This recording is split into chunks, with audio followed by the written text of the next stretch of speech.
MovieWeb.com. You've done quite a few high-concept family films, and so when they come to you with G-Force, Commando, Guinea Pigs, what runs through your head? Are you thinking, genius, I have to do this movie? Pretty much, actually, because the script was so good, and because there's never been a guinea pig movie before, and because it was a Jerry Bruckheimer film, and you figure if it's a Jerry Bruckheimer film, everything's probably going to work out. So I was very happy. Whatever the genre, if the script is of a certain quality, and there are very few quality scripts around, then you kind of just turn up, because they're rare, and this was one of them. You're one of the actors that I like who can play a tremendous, very diabolical villain, but then be very, very, very good comedically and very family-friendly comedically. What acting muscle do you use? I mean, obviously you're doing voiceover work here and some, well, actually, no, you have a live scene here, but what acting muscle do you use when you go from being the villain to something more family-oriented? Well, there is a kind of, I guess it's just from watching movies, you know, when you were a kid or no, when you were growing, or throughout your life. The muscle is hard to identify.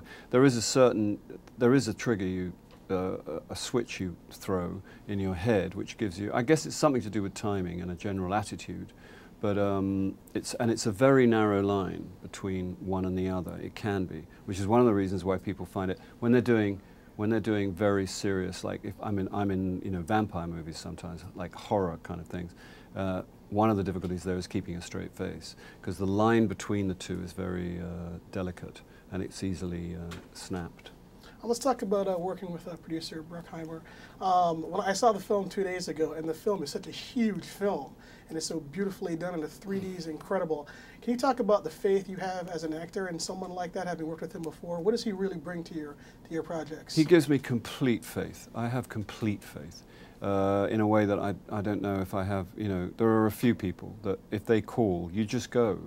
I wouldn't have to ask any questions. I would just get on a plane, because with Jerry Bruckheimer you figure everything's going to work out. Not just when I've worked with him, but in other things that he's done. You know, he always delivers.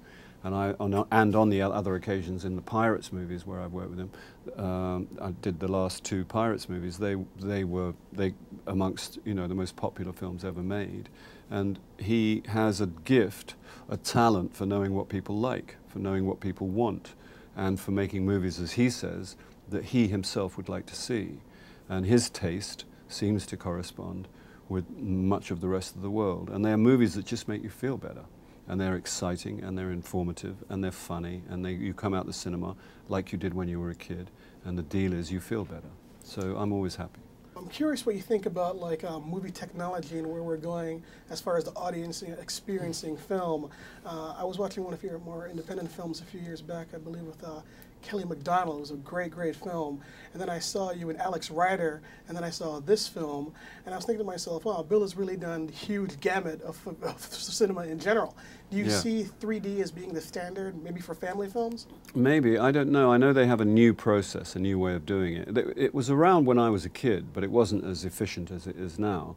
And they've now found a new process for it. So it may become, yeah, it could easily become a kind of prerequisite. There are 2 or 3 movies out with this 3D process going at the moment.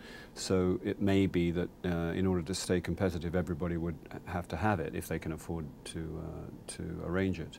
So maybe, yeah, maybe it will be. A quick question about how you work on special effects films. Classically, you go back to Pirates and all the makeup and digital work that was done here. And in this film, you have the live acting role, but then you're obviously working with, I guess, green screen and other things.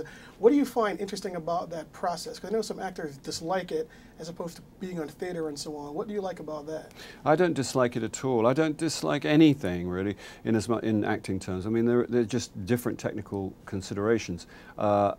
You have to use your imagination pretty much in the same way as you did when you were a kid and you were playing games in the backyard, and nobody came over to play to your house that day, so you had to make them up. That's all it is. It's not anything, well, as far as I'm concerned. There may be people with other processes. I'm sure there are much more sophisticated, but as far as I'm concerned, it's pretty much what I did when I was a kid, and you just pretend. And it's fun, you know, it's just kind of cool. I don't mind a green screen. I've got used to it now, you know. But the process has moved on a bit now. There's less green screen. You are integrated. You're allowed to go out into the acting community, as it were. You're allowed to work with the other actors. But on this one, there were occasions where you had to pretend that you were being attacked by I think, a photocopier, and there was no photocopier. I just think that's funny. I believe you're playing Rufus Scrimgeour in the next Harry Potter film, The Deathly Hallows. I am. Have you filmed that part? Can you tell us anything about that? Yeah, I film when I finish this trip, when I go back at the end of July. I play, as you say, the Minister of Magic. He's a wizard. He's called Rufus. And I'm pleased, you know, because I figured I was the only English actor not to be in Harry Potter. And I thought that was going to stay the case, but in fact not. So I'm very happy to work. I know most of the people involved. I've known them all my life. I admire, there's a great cast. And I like the director tremendously, David Yates, who Brilliant. I think, who also directed the movie with Kelly MacDonald, the one you refer to, the girl in the cafe. I interviewed him a couple days ago. Brilliant. Oh, really? Director, Oh, yeah. good, good. Well, he's one of the best directors I've ever worked with, and the girl in the cafe, I think, is probably one of the things that I'm most proud of. I've worked with him. I did State of Play, the TV series, with him, and another thing with Jim Broadbent. So I'm very happy to be reunited, as they say, with him, and just to be a part of the whole thing, and to be, you know, and I'm a heavyweight guy. I'm the big wizard. I'm the minister. You know, check it out. G-Force in Disney Digital 3D. Oh, yeah! Whoa! Blaster, do something. What do you suggest I do? Poop in his hand. Poop in his hand.